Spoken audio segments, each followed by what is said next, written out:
Hello అండి. నేను మీ బెజవాడ బుల్లెమ్మ. ముందుగా మీకు మీ కుటుంబ సభ్యులందరికీ వినాయక చవితి శుభాకాంక్షలు. వినాయక చవితి అందరూ ఎలా చేసుకున్నారు? ఈసారి మా విజయవాడలో వినాయక చవితి మామూలుగా ఉండదని ఒకప్పుడు వీడియోస్ పెట్టాను. నిజంగానే మామూలుగా లేదండి. హా! వరుణుడికి కోపం వచ్చి ఫుల్ వర్షం తెచ్చి అంతా ముంచేసేసి వినాయక చవితి అంత హ్యాపీగా అయితే ఏం లేదు. ఎక్కడ చూసినా నీళ్ళు, వరదలు, పాపం అందరూ కట్టుబట్టలతో బయటకొచ్చేసి ఎక్కడెక్కడో ఉండి ఎవరు వాళ్ళ ఇంట్లో లేకుండా చాలా బాధగా అయితే ఉంది. బట్ వర్షాల పుణ్యమో వరదల పుణ్యమో అని మా చిన్నత్తగారు వాళ్ళతో అయితే పూజ చేసుకున్నాను.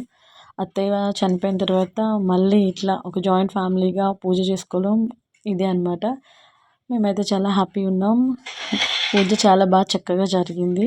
ఇంతమందితో పూజ చేసుకొని దాదాపు ఒక 5 ఏళ్ళు అయినట్టుంది మేము.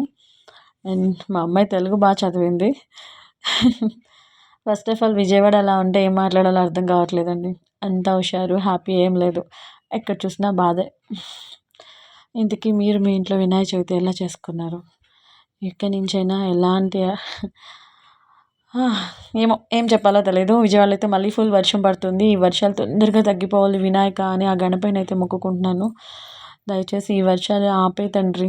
ఈ వర్షాలకి ఆటంకం కలిగించు. ఎప్పుడు విఘ్నాలు లేకుండా అంటాం కదా, ఇప్పుడు చెప్తున్న వర్షాలకి ఆటంకం కలిగించండి. అండ్ అందరినీ ఆరోగ్యంగా ఉంచండి. ఫస్ట్ ఆఫ్ ఆల్ ఇక్కడున్న వర్షాలు ఆపేసి వరదలు ఆపేసి ఎవరికి వాళ్ళకి సేఫ్గా ఉండేలాగా చూడు వినాయక. అండ్ మా అమ్మాయి లాస్ట్లో వినాయకుడికి